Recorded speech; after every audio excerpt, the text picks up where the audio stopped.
Hey, it's Suze, and welcome to tonight's episode of Keep the Bad Guys Away. Hey, today was kind of an okay day at work as far as nursing goes, thank God, because I'm not that exhausted tonight. A lot of these times, it's like on my last night before I have a few days off, I seem to have like the busiest day from hell, and I don't get off on time, and then it takes me like a whole day to recover, and I can't get anything else done. But today was a very, very easy day, thank gosh. I even got a chance to watch part of the halftime show of in the Super Bowl. I was like, way cool, and I learned about some new cool musicians. I'm kind of old, I'm a little out of sync on some of these new kids on the block, so that was nice. But let me tell you, I keep trying to figure out what the hell I'm gonna do about this kid situation, because I'm like thinking to myself, I gotta call the police and I gotta tell them that the U.S. Marshals in Virginia told me that apparently they can't do anything because of U.S. Attorney General Eric Holder. I'm like, I gotta make a missing persons report. I gotta make a report on this. So that was Inspector Gryle in the U.S. Marshal's office in I believe around, it's in Virginia, I think Fairfax, Virginia. But anyway, and Inspector Gryle, he told me that he was worked on these National Center for Missing and Exploited Children cases. So he's like experienced. He is an experienced guy, an inspector with the Marshal Service. And so like he knows how to do this, but he can't do anything because of Eric Holder. I'm like, oh my God, Eric Holder, what the hell am I gonna do with this damn Eric Holder? And so I was thinking about my options today. I'm like, well, I could call the Phoenix police, because they already have like a massive case on this. I mean, Kelly Gremmel with the City of Phoenix Prosecutor's Office, she told me that my case, now I'm the victim here. Remember, I'm the victim. I'm not the terrorist. I'm not the criminal. I'm the victim. Okay, so this is the Victim Assistance Coordinator, Kelly Gremmel with the City of Phoenix Prosecutor's Office. She told me that my case is so big, that they can't even prosecute it. Apparently, the city only prosecutes misdemeanors. She explained to me that sometimes they can take felonies and break them down into misdemeanors and prosecute them, but she said, oh no, mine's too big. And I'm like, oh my God. But so I thought about, well, I could call the Phoenix police back and just explain to them that Inspector Gryle of the Marshal Service in Virginia told me that they might not be able to do anything for my son because of U.S. Attorney General Eric Holder. See, now in Arizona, they would understand that because Eric Holder actually sued the state of Arizona because they passed their own immigration law, and Eric Holder didn't like that, so he sues the state of Arizona, and then Arizona as a state responds to the DOJ, responds to Eric Holder, and tells them in about 56 pages how much of an idiot he is. I mean, it is a great case. Attorney Michael Tryon, who's in the Arizona Attorney General's office, he actually sent me their response, and I'm like, man, dude, I could just take this legal response and itemize it. This person didn't do this, this person didn't do this, this person didn't do this, oh, this is just like this, my son's case is just like this, my family's case is just like this. I'm telling you, dude. I mean, so that's why I said Arizona knows that the government doesn't do things right on the federal level. Even their own Senate, even Tom McCain from Senator John McCain's office knows that the DOJ and Eric Holder doesn't do things right. So, I thought about, well, I could just call the Phoenix police back and add this in and maybe like, just hit it on another massive felony because they've already, like I said, they've cited this whole thing. Who knows, maybe they could prosecute it. I'm still trying to debate on whether or not I'm really going to go down to my local police department and try to explain this to them. See, here, like where I am, they probably follow the law.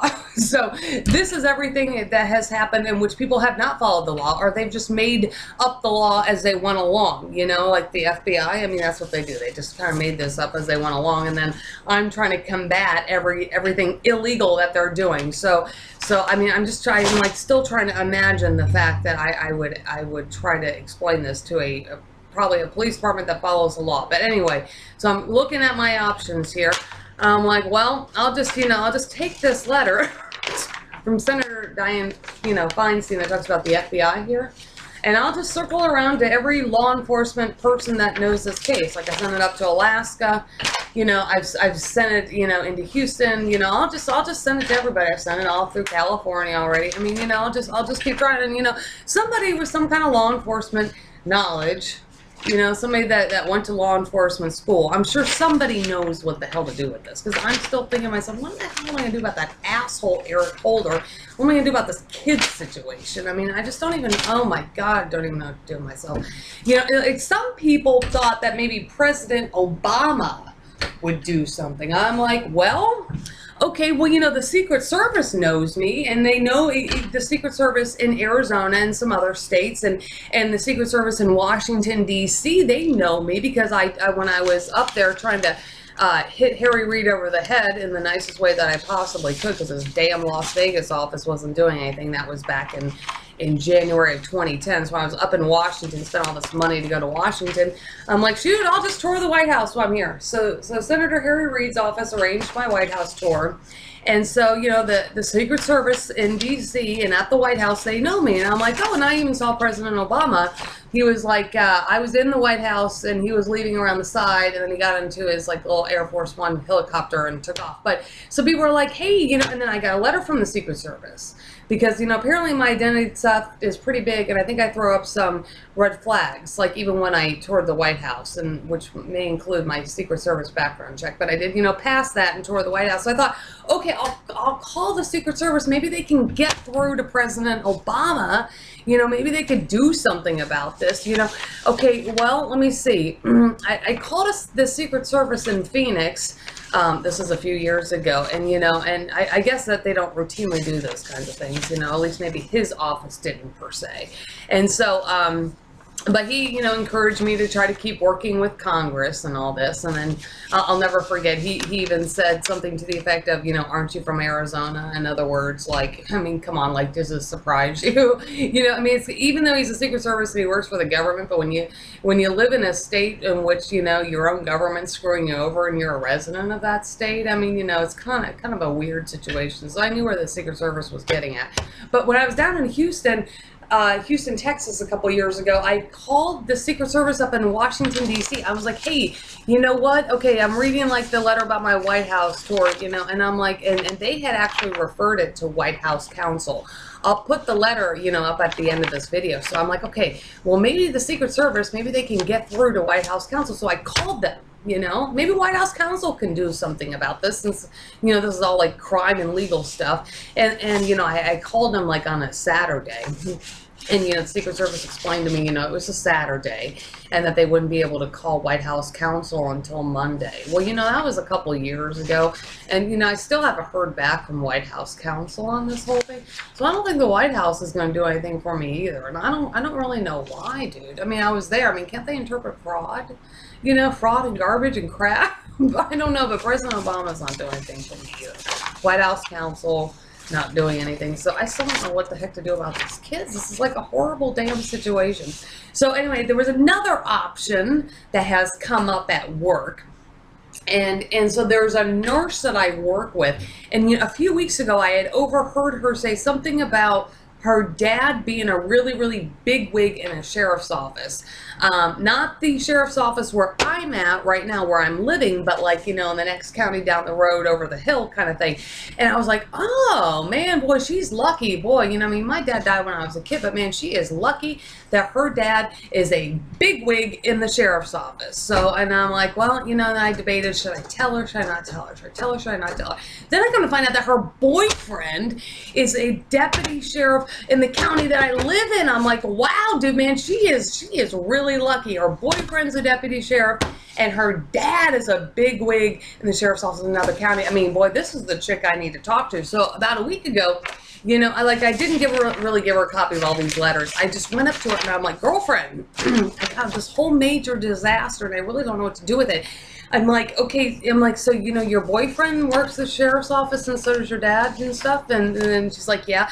I'm like, well, here, well, you think that, like, your boyfriend, you think he'd, like, look at my YouTube video? It says, not dead, missing, please call Interpol. And then I wrote out my little link that's got like all these kinds of crazy letters, including my Secret Service background check and all that stuff, so whatever.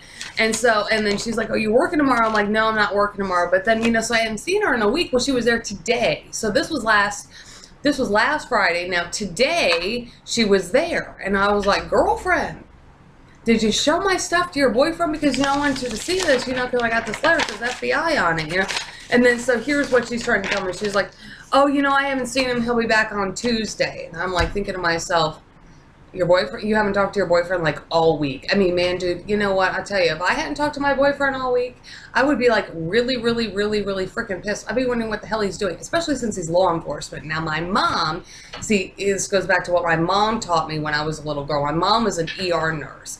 And she goes, Susan, never, never, never, never, never date a cop. Because cops, they have girlfriends in every emergency room, every hospital, all throughout the city. So you never want to get involved, you know, romantically with any law enforcement. So, you know, I mean, this is what I'd be thinking about. If I hadn't talked to my boyfriend was law enforcement, I hadn't talked to him in a week, I'd be like, man, he's out screwing some other bitch, you know?